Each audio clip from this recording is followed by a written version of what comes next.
Oh, and Bryce? Yeah? I'm very glad you told me about it. She kissed me on the cheek, then smiled and said, Now, didn't I hear you promised you'd mow the lawn today?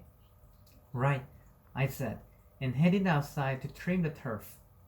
That evening, my mother announced that the bakers would be over Friday night at 6 o'clock, that the menu included poached salmon, crab risotto, and fresh steamed vegetables, and that none of us had better whistle out of being there. My dad muttered that if we were really going to do this, it'd be a whole lot better to be a barbecue because at least that way he'd have something to do. But my mom positively smoked him with her eyes, and he dropped it. So they were coming, and it made seeing Julie at school even more uncomfortable than usual. Not because she gushed about it, or even waved and winked or something. No, she was back to avoiding me. She'd say hi if we happened to run into each other, but instead of being, like, right over my shoulder anytime I looked, she was nowhere. She must have ducked out back doors and taken roundabout ways through campus. She was, I don't know, scarce. I found myself looking at her in class. The teacher would be talking, and all eyes would be up front, except mine. They kept wandering over to Julie. It was weird. One minute I'd be listening to the teacher, and the next I'd be completely turned out, looking at Julie. It wasn't until Wednesday in math that I figured it out. With the way her hair fell back over her shoulders and her head was tilted, she looked like the picture in the paper. Picture in the paper, not just like it.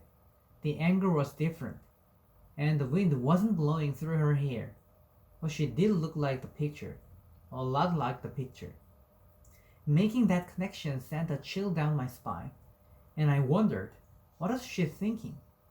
Could she really be that interested in root derivations?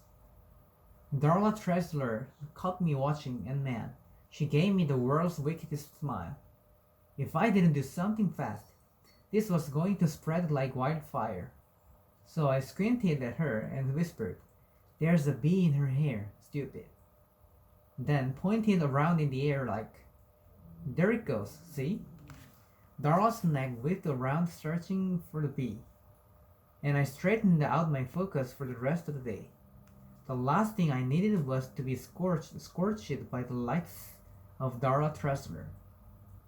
That night I was doing my homework, and just to prove to myself that I'd been wrong, I pulled that newspaper article out of my trash can. And as I'm flipping it over, I'm telling myself, it's a distortion of reality. It's my imagination. She doesn't really look like that. But there she was, the girl in my math class.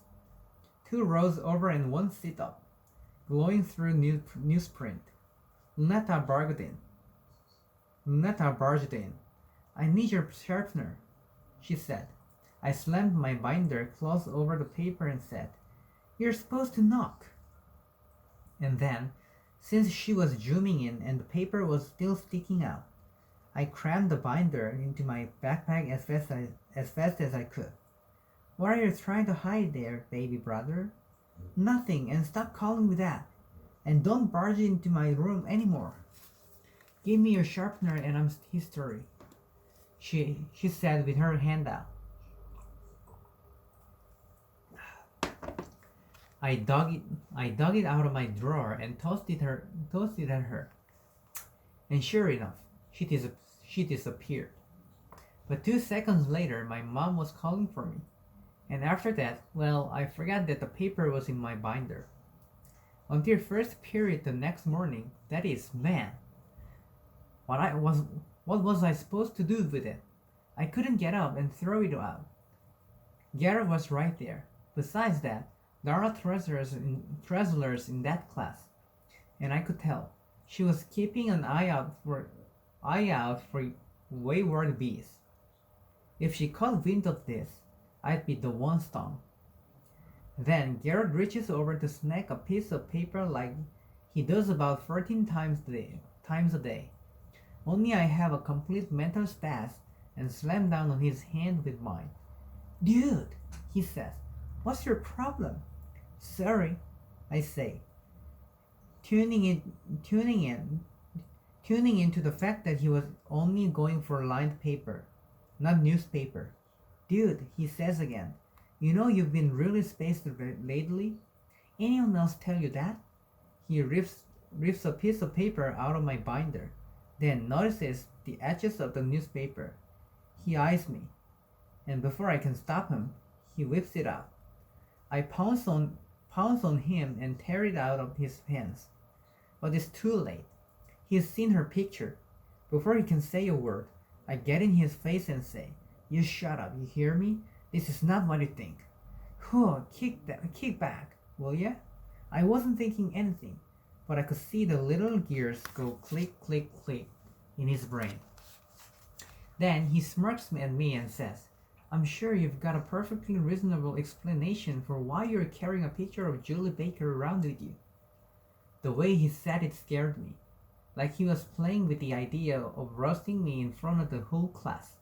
I leaned over and said, Jip it, would you?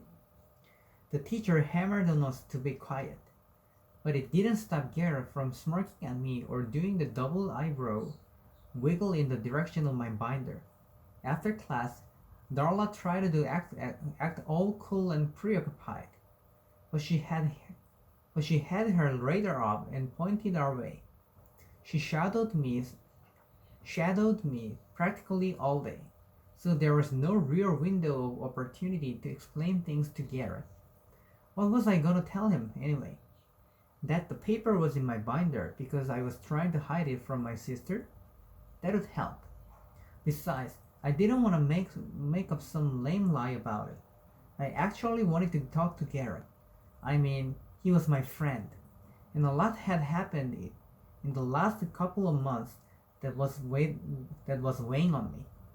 I thought that if I talked to him, maybe he'd help get me back on track, help me to stop thinking about everything. Garrett was real reliable in that arena.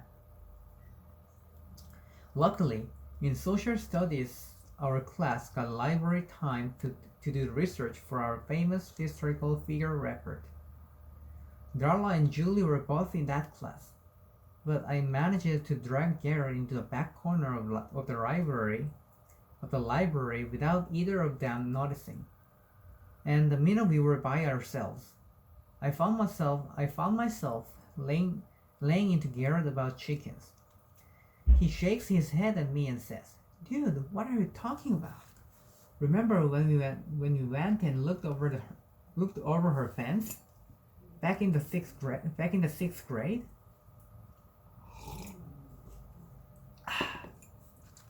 Yeah, remember how you were down on me for wondering what a hen was? He rolled his eyes. Not this again. Man, you didn't know Jack diddly squat about chickens. I put my life in your hands and you dumped me in a bucket of bull. So I told him about my dad and the eggs and salmonella and how I'd been intercepting eggs for nearly 2 years. He just shrugged and said, Makes sense to me. Man, she caught me. Who? Julie. Whoa, dude. I told him about what I said, and how almost right after that she was out playing Weed Warrior in her front yard. Well, so, it's not your fault her yard's a mess. But then I found out that they don't even own their house. They're all poor because her dad's got a retarded brother that they are, paying for. Garrett gives me a real chump grin and says, A retard? Well, that explains a lot, doesn't it? I couldn't believe my ears. What? He says, still grinning, about Julie. My heart started pounding and my hands clenched up. And for the first time since I'd learned to dive away from trouble, I wanted to text somebody. But we were in the library, and besides, it flashed through my mind that if I dagged him for what he said, he'd turn around and tell everyone that I was hot for Julie Baker. And I was not hot for Julie Baker. So I made myself laugh and say, Oh right, and then came up with an excuse to put some distance between him and me. After school, Garrett asked me to come to his house and hang for a while, but I had zero interest in that. I still wanted to slug him. I tried to talk myself down from feeling that way. But in my gut, I was flaming mad at the guy. He'd crossed the line. Man, he'd crossed it big time. And what made the whole thing so stinking hard to ignore was the fact that standing right next to him, on the other side of the line, was my father.